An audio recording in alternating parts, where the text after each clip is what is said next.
नमस्कार, स्वागत है। मैं पुनीत पाठक हूं और आज एक बड़ी खास और आपके काम की खबर लेकर आया हूं। साइबर ठगी के बारे में आपने बहुत कुछ सुन रखा होगा। हर हाथ में स्मार्टफोन है, स्मार्टफोन में ढेर सारे आपके पास ऑप्शन हैं और ढेर सारे ऑप्शंस के बीच में कई बार आपको एक नहीं कई मैसेज आते हैं। साइबर ठगी के जो मामले हैं इसी वजह से दिनों दिन बढ़ते जा रहे हैं। साइबर क्राइम के ट्रेंड पर अगर आप गौर करें तो डिजिटल ठगों ने एक तरह से ठगी का लगातार नए नए प्रयोग करना शुरू कर दिया है।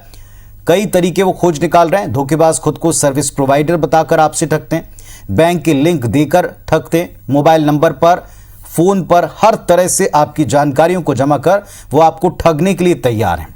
एक नहीं कई नए तरीके अभी आप देख रहे हैं। केवाईसी आपका ठीक नहीं हुआ, इस बात के लिए आपको फोन आ सकता है। आपका अकाउंट अगले कुछ दिनों में बंद हो जाएगा, ये चेतावनी आपको देकर ठगा जाता है। अगर आप इनको चालू रखना चाहते हैं तो फौरन आधार कार्ड से लिंक करा लें। ये फोन सुनते ही कोई भी घबरा सकता है और घबराहट में ग्राहक फौरन अपना पूरा डिटेल जो सामने साइबर ठग है उसको अक्सर ट्रांसफर करता है और वहीं वो ठगी का शिकार हो जाता है। कुछ ऐसे ही मामले सामने आ रहे हैं। केवाईसी की तरह ही ठगों ने ठगी का एक और नया पैंतरा आजमाया है। अभी इन दिनों केबीसी चल रहा है, कौन बनेगा करोड़पति, और इसमें लकी व्हाट्सएप नंबर के जरिए 25 लाख रुपए जीतने की लॉटरी लगने की बात कहकर कथित ठग व्हाट्सएप मैसेज भेजकर लोगों की गाड़ी कमाई पर डाका डाल रहे हैं। तो आज हम अपने एक्सपर्ट से जानेंगे साइबर क्राइम से जुड़ी तमाम घटनाओं का डिटेल उनके साथ शेयर करके उनसे कैसे बचा जाए, इसके बारे में बातचीत करेंगे। हमारे साथ में साइबर एक्सपर्ट मोनाली गुहा हैं, जिनसे हम पूछेंगे कि कैसे इनसे बच सकते हैं। नमस्कार मोनाली जी, स्वागत है आपका। और रवि इमराज सिसोदिया मेरे सहयोगी इस वक्त जुड़ गए हैं इंदौर से। पहले मैं रवि का रुख करता हूं, उसके बाद मोनाली जी आपके पास आता हूं। रवि, जिस तरह के मामले सामने आए हैं इंदौर में, इस ट्रेंड के कई शिकार हुए हैं, जो नए नए तरीके के ट्रेंड है ठगने के, बताएं थोड़ा इसके बारे में।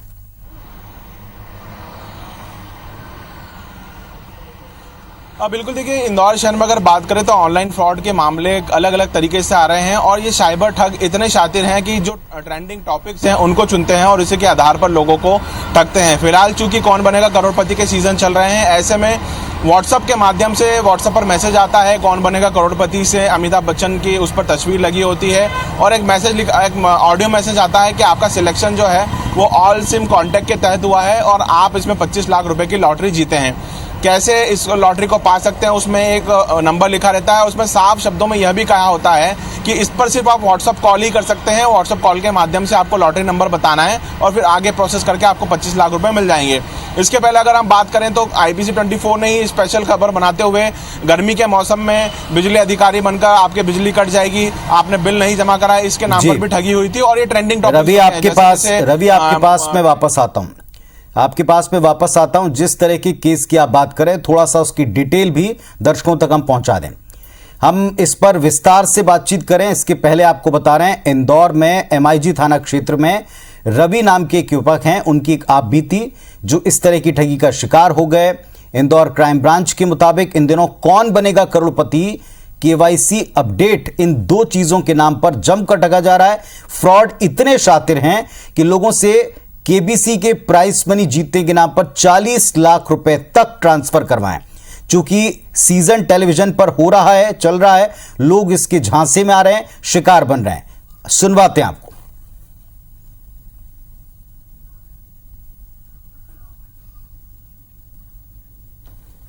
मेरे पास 25,000 की लॉटरी का बताया था कि आपको 25,000 की लॉटरी लगी हुई है। तो मैंने बोला सर कैसे आएगा, बोले आपके पास एक OTP आएगा, वो OTP आप मुझे आपके मोबाइल पे डालिए, वो OTP से आपके आ जाएगा। पर मेरे साथ ऐसा नहीं हुआ। मेरे तो बैंक से 5,000 रुपये का और घटला हो गया है और मेरे साथ मेरे 5,000 अकाउंट में से कट चुके हैं। एक जो दूसरा तरीका जो चल रहा है साइबर क्राइम का, वो है कौन बनेगा करोड़पति के नाम पे। उसमें जो है आपको आपकी लॉटरी लगी है, आपका सिलेक्शन हो गया है और इस तरह के अलग अलग झूठे दावे करके आपसे पैसे जमा कराए जाते हैं। हमने ऐसे केस भी देखे हैं जहाँ लोगों ने 40 लाख तक जमा कराए हैं KBC की प्राइज मनी लेने के चक्कर में। ये तीन चीज़ें जो हैं OTP, पिन और CVV, बड़े इसको ध्यान देने। तो आप देख रहे हैं तस्वीरें भी आप देखें, जो बैनर आपके पास आता है उसमें SBI एक विश्वसनीय ब्रांड है, KBC एक विश्वसनीय ब्रांड है, लेकिन इसके नाम से ठगने का तरीका बिल्कुल नया है और पूरी तरह से फ्रॉड है। इसी के बारे में हम लगातार चर्चा कर रहे थे। रवि हमको इसी बारे में डिटेल में बता रहे थे। रवि के पास हम आपको लिए चलते हैं इंदौर में। रवि, आप बता रहे थे केबीसी के नाम के ऊपर लोग ठग रहे हैं और केवाईसी अपडेट के नाम पर ठग रहे हैं। ऐसे कई मैसेजेस आते हैं, बताएं थोड़ा इसके बारे में, कितने लोग इसके शिकार बन रहे हैं?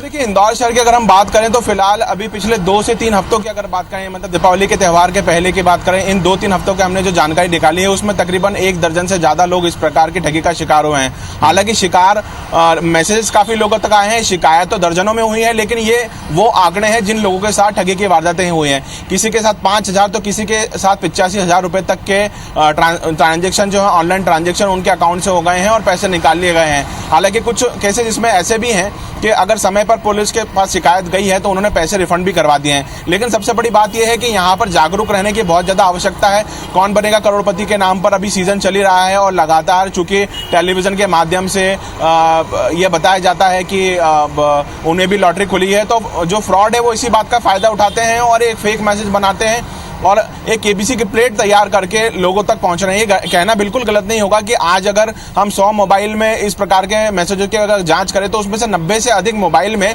कौन बनेगा करोड़पति के नाम पर फ्रॉड के मैसेजेस व्हाट्सएप पे जरूर आए होंगे और एक मैसेज और एक ऑडियो उसमें जरूर आया होगा। अब इसमें सबसे बड़ी बात यह है कि ये लोग टारगेट किन लोगों को बनाते हैं। जब हमने इसमें केस स्टडी की है तो पता चला है कि वे लोग जो कम अनपढ़ हैं या फिर रोजमर्रा के अपने दिहाड़ी के लिए काम करते हैं, ऐसे लोग, महिलाएं और वृद्ध लोग जो कि इन्फ्लुएंस जल्दी हो जाते हैं, जिन्हें ये फ्रॉड अपने झांसे में बहुत आसानी से ले लेते हैं और उनके साथ फिर ये घटनाएं ज़्यादा हो जाती हैं। अगर वृद्ध लोगों की बात करें तो जो नौकरी पेशा लोग हैं उनकी स्कीम, उनके बैंक अकाउंट में पैसा होता है, वो रिटायरमेंट हो जाता है, उनके बाद में उनके पास में पैसा होता है, उनको फ्रॉड कर लिया जाता है। महिलाएं होती हैं, उनके बैंक अकाउंट में पैसा होता है, उनको ठग लिया जाता है। या फिर रोजमर्रा में काम करने वाले लोग जो अपना अकाउंट खुलवा लेते हैं और जिनको अकाउंट में सैलरी आती रहती है किसी न किसी माध्यम से, जो वो काम कर रहे हैं, तो ऐसे लोगों को ज़्यादा टारगेट किया जा रहा है। जैसे 40 लाख रुपए की ठगी के बाद जो डीसीपी क्राइम निमिष अग्रवाल ने कही थी, तो एक वृद्ध के साथ में हुई थी कि उन्हें कहा गया कि आप कौन बने करोड़पति में आपको लॉटरी खुली है और बैक टू बैक उनके साथ जब पैसे जमा करवाए गए और उसका ओवरऑल अमाउंट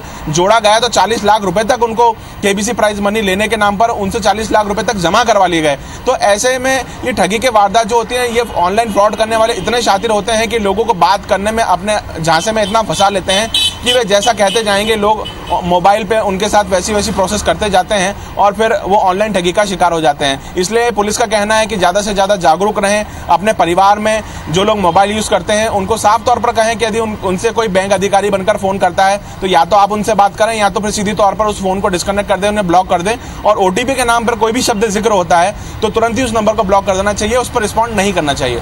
जी रवि, इस तरह के मामले में कितने चांसेस हैं कि आपको आपके पैसे वापस मिल पाएं, क्योंकि कुछ ही सेकंड्स में शायद वो नंबर भी बंद हो जाता है जहां से पूरा कम्युनिकेशन हुआ है, जहां ट्रांसफर हुआ है?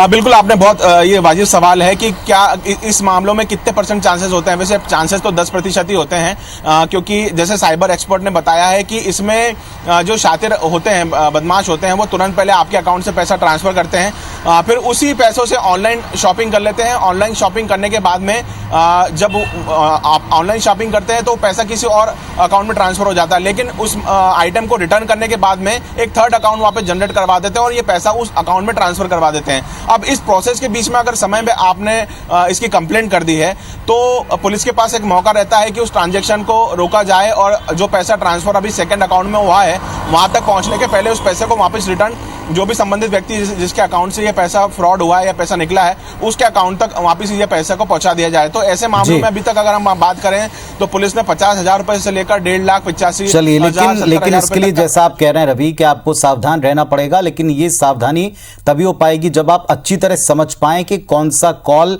या किस तरह का ऑफर आपके लिए फेक है। और ये बताने के लिए एक्सपर्ट मोनाली हमारे साथ में है। मोनाली, आपने सारी बातों को सुना होगा।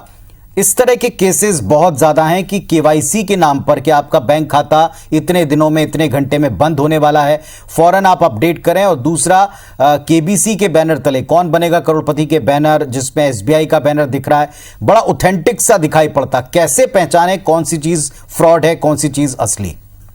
जी, ये बहुत अच्छा सवाल है और मुझे लगता है कि सवाल का एक बहुत ही आसान सा जवाब है जो आई थिंक हर उम्र वर्ग का व्यक्ति समझेगा। सबसे पहले अगर हम बात करें केवाईसी की तो ऑब्वियसली जब अगर किसी कस्टमर का अगर केवाईसी करना होता है तो एक बहुत अच्छा ऑप्शन ये है कि वो जिस भी टेलीकॉम ऑपरेटर का सर्विस यूज़ कर रहे हैं, चाहे एयरटेल हो, जियो हो, कोई भी हो, उनके जो कस्टमर सर्विस सेंटर्स होते हैं या जो उनके सर्विस पॉइंट्स होते हैं, वहाँ पे जाकर भी डायरेक्टली ये चीज़ें करवाई जा सकती हैं। और ये भी बहुत ज़्यादा कोई मैंडेटरी प्रोसेस नहीं है कि हम बहुत ज़्यादा कोई ऐसा काम कर रहे हैं जिसके लिए हमको केवाईसी करवाना कंपल्शन हो। तो इस चीज़ के लिए अलर्ट लगभग सारे टेलीकॉम ऑपरेटर्स भेजते हैं कि केवाईसी के नाम पर ठगी की जा रही है, ओटीपी मांगा जा रहा है, या अगर कोई इंटरनेशनल कॉल्स आते हैं तो रिपोर्ट किए जाएं, कृपया उन पे ट्रस्ट ना करें। तो ये कुछ ऐसे मैसेजेस हैं जो मुझे लगता है हमें पढ़ने चाहिए। दूसरी बात करें अगर केवाईसी की तो केबीसी की, तो ये एक सामान्य सी बात है कि जब तक हमने अपना अप्लाई नहीं किया है तब तक हमको रिटर्न कॉल भी नहीं आ सकता। तो लोगों को ये समझना होगा कि जब तक खुद उन्होंने कहीं पर रजिस्ट्रेशन नहीं करवाया है तब तक ऐसी कोई लॉटरी लगने की संभावना ही नहीं बनती। और दूसरी बात, अब चूंकि इतने सारे केसेस आ रहे हैं तो लोगों को भी दो चीजों पर खास तौर पर समझना होगा कि अपराधियों का एक ट्रेंड है, वो या तो डर दिखाते हैं या तो लालच दिखाते हैं। तो कोई भी ऐसा एसएमएस या कॉल आए जिसमें आपको लालच दी जा रही हो, चाहे लॉटरी के नाम पर हो, चाहे किसी भी नाम पर हो, या आपको डर दिखाया जा रहा हो, आपको डराने की कोशिश की जा रही हो, वहां पे थोड़ा सा अलर्ट रहने की जरूरत है। और आप देखेंगे कि इनका मोडस ऑपरेंडी घूम फिर के वहीं आता है कि ये ओटीपी मांगते हैं या ऐप इंस्टॉलेशन करवाते हैं या फिर लिंक पर क्लिक करवाते हैं या फिर कोई पिन पूछते हैं। तो अगर इन चार बातों का हम ध्यान रखें कि किसी भी बहाने से कोई हमें कॉल करे, यदि हमारी निजी जानकारी मांग रहा है, चाहे वो ईमेल आईडी हो या फिर हमसे कोई ओटीपी या पिन मांग रहा है, ये हमें नहीं देना है। और थोड़ा सा इस बात को यूजर्स ध्यान रखें कि अपराधी कुछ ना कुछ करके आपसे आपके फाइनेंशियल ट्रांजैक्शन तक पहुंचने की बात करेगा। तो जो भी अनजान व्यक्ति आपसे फोन पर आपके किसी फाइनेंशियल ट्रांजैक्शन को लेकर बातचीत करे या इनिशिएट करे या आपसे आपके कोई पर्सनल क्रेडेंशियल्स मांगे, भले ही वो आपको आपके बारे में कुछ थोड़ी बहुत जानकारी बताता हो, ट्रस्ट ना करें। अपना कॉन्फिडेंशियल इन्फॉर्मेशन जब तक आप शेयर नहीं करेंगे, जब तक आप इनके द्वारा भेजी गई लिंक पर क्लिक नहीं करेंगे, जब तक आप इनके द्वारा बताए गए किसी नंबर पर कॉल नहीं कर देते या किसी एप्लीकेशन को डाउनलोड नहीं कर देते, तब तक क्राइम को एग्जीक्यूट हो पाना पॉसिबल नहीं होता है।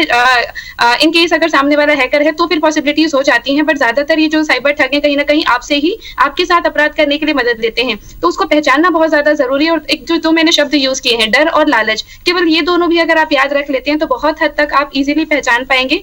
केवाईसी के लिए ध्यान रखें, ऐसे अननोन नंबर से कॉल नहीं आते हैं। और अगर आपको डाउट होता है कि केवाईसी का कोई कॉल आया है तो उन्हें आप तुरंत फोन पर एक्नॉलेज मत कीजिए। आप अपने जो भी आपके सर्विस सेंटर्स हैं, जिस भी सर्विस प्रोवाइडर की सिम आप यूज करते हैं, आप उनके सर्विस पॉइंट्स पर जाइए, वहां जाकर मैनेजर से बात कर लीजिए। अगर कोई दिक्कत होती है तो वो आपको अपडेट जरूर करेंगे, लेकिन इसके लिए कोई कंपल्शन नहीं है कि आप फोन पर ही केवाईसी करें। दूसरी एक और बात यहाँ पर मैं कहना चाहूंगी कि बात जहां तक होती है आधार कार्ड को लेकर, गवर्नमेंट भी समय समय पर एडवाइजरीज जारी करती है कि आप अपने इतने कॉन्फिडेंशियल डेटा किसी के साथ शेयर ना करें। तो स्पेशली आधार कार्ड और पैन कार्ड को आप बचा कर रखिए।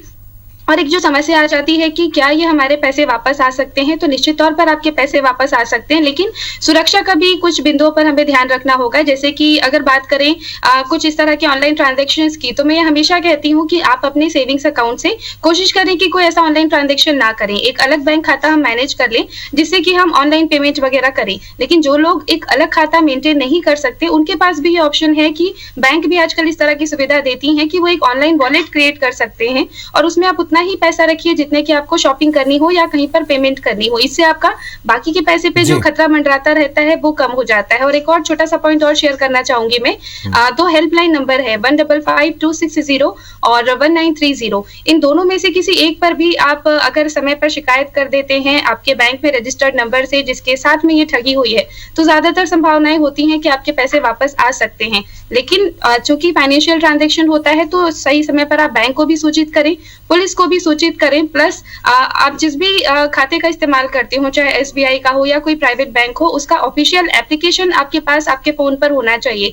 वहां से आप तुरंत अपने बाकी बचे पैसों को सेव कर सकते हैं, एफडी कर सकते हैं, अदर अकाउंट में ट्रांसफर कर सकते हैं और ब्लॉक कर सकते हैं। तो लोगों की एक जो समस्या होती है कि एक बार पैसे कटे लेकिन लगातार कटते गए, उससे आप बच सकते हैं। और एक जो अभी ये जो केस अभी न्यूज में आया कि इतने लाखों रुपए पार हो गए, उसके लिए भी एक समस्या का समाधान है कि ट्रांजैक्शन लिमिट आप अपने खाते में जरूर लगाइए कि एक पर्टिकुलर दिन में मैक्सिमम कितना मनी अमाउंट आपके खाते से डिडक्ट किया जा सकता है, उसको आप मिनिमम करके रखिए अपने रिक्वायरमेंट के अनुसार, ताकि कल को अगर कोई आपके खाते तक पहुंचता भी है तो भी बहुत ज्यादा मनी अमाउंट वो आपके खाते से ना निकाल पाए।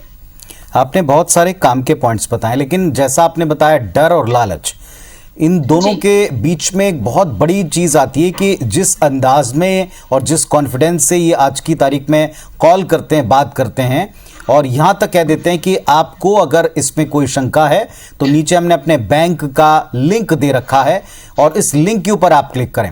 हमको ये पहले सलाह दी जाती थी कि आप इस तरह के कॉल्स को फौरन डिस्कनेक्ट कर दें, अगर मैसेज आया है तो उसको आप एंटरटेन ना करें, लेकिन कई दफ़ा मैसेज या लिंक आपसे क्लिक हो जाता है। ऐसी सूरत में जब आपको एक आध स्टेप आगे बढ़कर पता चल रहा है कि यहाँ संभवतः शायद आप फ्रॉड का शिकार हो सकते हैं, हमें क्या करना चाहिए? फ़ोन डिस्कनेक्ट कर देना चाहिए? लिंक अगर आपने शेयर किया है तो पहली बात तो आपने बताया इसको खोलें नहीं, लेकिन अगर कोई क्लिक कर दे तब क्या कर सकते हैं? इसमें 2-3 संभावनाएं होती हैं। लिंक्स भी कुछ अलग अलग तरह की होती हैं। ब्रॉड कैटेगरी में बात करें तो कुछ इन्फॉर्मेशन गैदरिंग के लिंक्स होती हैं जिसमें आईडी पासवर्ड डालने के लिए कहता है या कुछ जानकारी डालने के लिए कहता है। अगर आप सिंपली क्लिक करते हैं और ऐसा कोई फॉर्म खुलता है तो रुक जाइए, वहां से अपनी जानकारी ना शेयर करें। लेकिन कई बार ये भी होता है कि हम क्लिक करते हैं और पेज पे एरर आ जाती है, सामने कोई पेज आगे मूव नहीं करता, और ऐसे ही पेजेस में जनरली मेलवेयर, स्पाईवेयर होते हैं जो कि आपके फोन पर इंस्टॉल हो चुके होते हैं। तो दोनों ही कंडीशंस में, पहले ही कंडीशन में तो हम रुक सकते हैं कि हम अपनी जानकारी साझा ना करें, आईडी पासवर्ड ना डालें।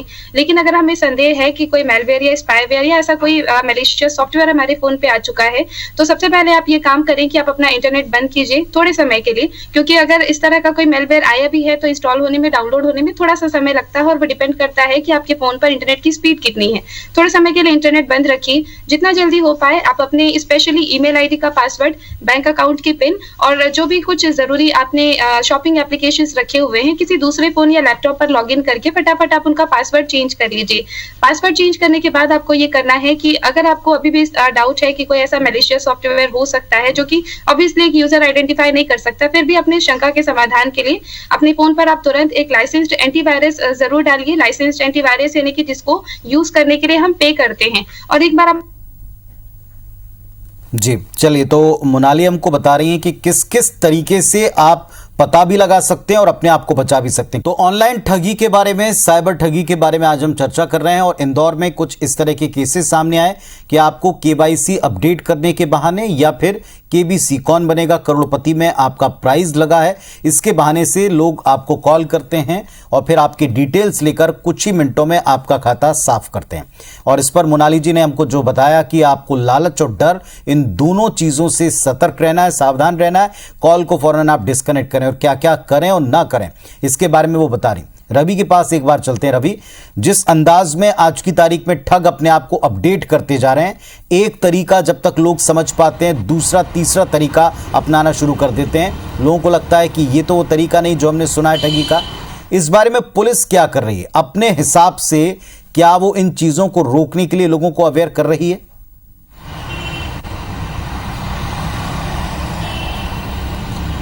बिल्कुल, देखिए ये जो ट्रेंडिंग टॉपिक्स होते हैं उस पर ये साइबर ठग जो होते हैं वो काम करते हैं। जैसे कि हमारे साइबर एक्सपर्ट ने अभी बताया कि डर और लालच। इसके पहले अगर मैं बात करूं तो हमने गर्मी के मौसम में ये खबर बनाई थी कि किस तरीके से बिजली अधिकारी बनकर लोगों के बिजली जो है वो 24 घंटे में काट दी जाएगी, क्योंकि गर्मी का मौसम है, घर में बच्चे भी होते हैं, वृद्ध लोग भी होते हैं और घर में बिजली ना कट जाए इसके डर से लोग उनके बताए हुए जो फोन पे इन्फॉर्मेशन है वो शेयर कर देते हैं और वो ठगी का शिकार हो जाते हैं। अब बात करते हैं लालच की, यानी कि कौन बनेगा करोड़पति में लॉटरी खुलने के नाम पर एक प्रकार का लालच हो जाता है और लोग उनके झांसे में आ जाते हैं। तो ये एक ट्रेंडिंग टॉपिक्स है और दो मुख्य चीजें जो बताई हैं उस पर जो साइबर ठग है वो काम करते हैं। दूसरी बात यह है कि पुलिस अभी फिलहाल अगर बात करें तो जो बड़ी बड़ी सोसाइटीज़ बनी है वहाँ पर लगातार ऐसे साइबर अवेयरनेस को लेकर प्रोग्राम चलाती रहती है और बताती है कि किस तरीके से आपके पास फ़ोन कॉल्स आ सकते हैं। एक बाकायदा प्रोजेक्टर लगाकर लोगों को समझाया जाता है कि इस प्रकार की स्लाइड्स आएंगी, इस प्रकार के मैसेजेस आपको आएंगे, कॉल करने वाले का तरीका क्या होगा, वो किस तरीके से आपसे बात करेगा और आपको किस तरीके से अपने झांसे में ले सकता है।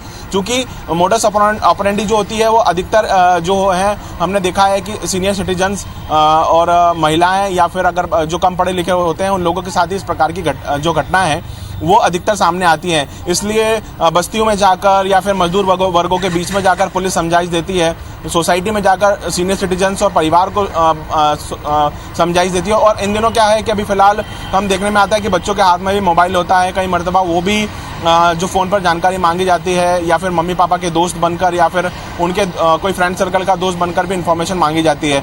तो उन्हें भी समझाया जाता है कि यदि ऐसी कोई जानकारी आ रही है, अगर फ़ोन आ रहा है तो अपने घर में कोई भी बड़ा व्यक्ति है उसको फ़ोन दे दें या फिर ऐसे फ़ोन को डिस्कनेक्ट ही कर दें। तो समय समय पर पुलिस जो है अवेयरनेस प्रोग्राम चला रही है, क्योंकि एक सिर्फ अवेयरनेस ही एक ऐसा माध्यम है जिसके माध्यम से लोगों को जागरूक किया जा सकता है और इस प्रकार की घटना उनके साथ ना हो, उसके लिए पुलिस लगातार इस प्रकार के प्रोग्राम चला रही है। जी मोनाली, आपने पुलिस के साथ में साइबर टीम के साथ में मिलकर बहुत सारे लोगों को अवेयर करने का एक लंबा चौड़ा प्रोग्राम भी कर रखा है और आप लगातार लोगों को अवेयर करती हैं। आजकल बच्चे भी कई दफ़ा पेरेंट्स के मोबाइल फ़ोन से गेम खेलते हैं और हमारी जानकारी में है कि कई ऐसे गेम साइट्स ऐप हैं जो पहले डाउनलोड करने के लिए बच्चों को उकसाते हैं और इसके बाद में कहीं उनमें भी किन्हीं जगहों पर OTP मांगा जाता है। ये कितना खतरनाक है, इससे आप कैसे दूर रह सकते हैं? सर, ये बहुत ज़्यादा खतरनाक है। मैंने कई ऐसे केसेस देखे हैं जिसमें बच्चे कई बार पेरेंट्स की हत्या तक के लिए साजिशें कर चुके हैं, लेकिन लकीली सही टाइम पर मुझ तक पहुंच गए तो चीज़ें क्लियर हुई। कई बार ऐसा भी देखा गया कि बच्चे ही घर में चोरी कर रहे हैं, लेकिन पेरेंट्स को डाउट होता है कि शायद किसी साइबर ठग ने खाते से पैसे निकाल लिए, लेकिन बाद में पता चलता है कि बच्चे ने ही पैसे निकाले थे। तो इस चीज़ से सतर्क रहने की ज़रूरत है। और पेरेंट्स के लिए मैं एक सुझाव ज़रूर देना चाहूँगी कि अगर आपका बच्चा बहुत छोटा है तो आप उसे मोबाइल फ़ोन ना दें, और स्पेशली अपना मोबाइल फ़ोन तो बिल्कुल ना दें। और यदि आप उसका अगर कोई हैंडसेट देते हैं तो एक पेरेंट लॉक का एक ऑप्शन रहता है जो आपको एंटीवायरस प्रोग्राम्स के माध्यम से भी मिल जाता है, प्लस ये गूगल की सर्विस भी होती है जो हर एक एंड्रॉइड और डिफरेंट अलग ऑपरेटिंग सिस्टम के फोन्स पर अवेलेबल होती है। ये आप जरूर इनेबल करें। कुछ पर्टिकुलर साइट्स को आप ब्लॉक कर सकते हैं, आप शेड्यूल पावर ऑन और पावर ऑफ कर सकते हैं, यानी कि आप जब तक चाहेंगे तब तक ही आपका बच्चा मोबाइल फोन यूज कर पाएगा, उसके बाद वो ऑटोमेटिकली स्विच ऑफ हो जाएगा। इंटरनेट का डेटा आप लिमिट कर सकते हैं। प्लस बच्चों को आप इस चीज के लिए समझाइश जरूर दीजिए कि पैसे कमाना बहुत आसान काम नहीं है। मैंने अक्सर देखा है केसेस में कि जो पेरेंट्स इजीली बच्चों को पैसे दे देते हैं, उनकी हर डिमांड को पूरा करते हैं, वही बच्चे आगे चल के बहुत ज्यादा जिद करते हैं और पैनिकली फिर गेम्स के लिए पैसे मांगते हैं, और अगर नहीं मिलते हैं तो अपने मन मर्जी से वो अलग अलग हथकंडे अपनाकर पैसे अपने पेरेंट्स के खाते से चुपचाप निकालते हैं। तो दोनों तरह की कंट्रोल की जरूरत है। टेक्निकल कंट्रोल भी रखिए, प्लस जहां तक हो पाए अपने बच्चों को ये भी समझाइए कि गेम्स एक लिमिट में खेले जाएं, और यदि वो प्रॉपरली उन चीजों को हैंडल नहीं करते हैं तो जो तकनीकी सहायता होती है पेरेंट लॉक करने का, फोन को कुछ पर्टिकुलर सेटिंग्स होती हैं जिसमें आप एक यूजर मोड क्रिएट करके दे सकते हैं लिमिटेड एप्लीकेशंस के साथ में। आप जब तक नहीं चाहेंगे तब तक कोई गेम आपके बच्चे के फोन पे इंस्टॉल नहीं हो पाएगा। तो ये चीजें आप अपने लेवल पर सीखिए। यदि आप आसपास से नहीं सीख पाते हैं तो एक्सपर्ट्स की मदद लीजिए, लेकिन कंट्रोल करें। जी मोनाली जी, एक और सवाल है। ये कई बार मैंने लोगों को पूछते हुए सुना और मेरे भी जहन में सवाल आता है, कोई भी बैंक है एक बार केवाईसी कराता है, कितनी बार है जो बैंक केवाईसी कराता है? क्योंकि आप अवेयरनेस पे काम करती हैं, एक जनरल उनका कोई शेड्यूल होता होगा। जब एक बार आपका केवाईसी में वहां सारी चीजें अपडेट हैं, क्या वापस से बैंक उसके अपडेट्स मांगते हैं? जी देखिए, बैंक अक्सर यही कहता है कि हम आपसे कॉल पर कोई अपडेट नहीं मांगेंगे, और अगर एक बार आपका केवाईसी हो गया है तो जब तक बहुत ज्यादा कोई पॉलिसी में डिफरेंस ना आए तब तक वो दोबारा से केवाईसी के लिए नहीं बोलते हैं। या यूजर एंड पे भी अगर वो अपना मोबाइल नंबर बदलते हैं, ईमेल एड्रेस या घर का रेसिडेंशियल एड्रेस बदलते हैं, तो संभावना होती है कि एक बार आपको वो चेंज करके अपडेट करवाना रहेगा। हालांकि ये bank to bank procedure vary कर सकता है, कई बैंक की अलग पॉलिसीज होती हैं, लेकिन चूंकि बैंक खुद भी यही कहता है कि हम फोन पर आपसे कोई जानकारी नहीं लेंगे, तो ये सिंगल सूत्र सभी लोग ध्यान रखें कि बैंक कभी भी आपको कॉल नहीं करेगा, ना ही केवाईसी के नाम पर, ना ही किसी अदर सर्विस या इन्फॉर्मेशन लेने के लिए। और बैंक अगर कॉल करता भी है तो वो आपको बैंक बुलाने के लिए करेगा। तो केवाईसी का नाम हो या कोई भी अदर आपके पास कोई बैंक के नाम से कॉल करे, ट्रस्ट बिल्कुल ना करें। आपने बहुत काम की बातें की है कि बैंक कभी भी आपको बुला करके केवाईसी करने के लिए कहेगा, और अपना आपको समय भी बचाना है तब अच्छी तरह से वेरीफाई कर लें वो बैंक के कॉल हैं या नहीं है। आपके पास में अपने बैंक के नंबर होने चाहिए और आप उन बैंक में फ़ोन करके सीधे पूछ सकते हैं कि क्या कोई केवाईसी प्रोसेस चल रही है, अगर चल रही है तो हमें आके करना है या आपका कोई एजेंट आएगा। और अच्छी तरह तस्दीक करने के बाद में ही कोई भी आप उनके साथ में जानकारियों को शेयर करें। लालच, डर, ये दो ऐसी चीज़ें हैं जिनको हथियार बनाते हैं ये ठग, और ठगी का शिकार आप ना बने, इसीलिए हमने खास कार्यक्रम आपके लिए किया है। बहुत शुक्रिया रवि आपका जानकारी के लिए। मोनाली जी, बहुत बहुत धन्यवाद आपका इतनी सारी अवेयरनेस वाली टिप्स हमारे दर्शकों को देने के लिए। बहुत बहुत धन्यवाद।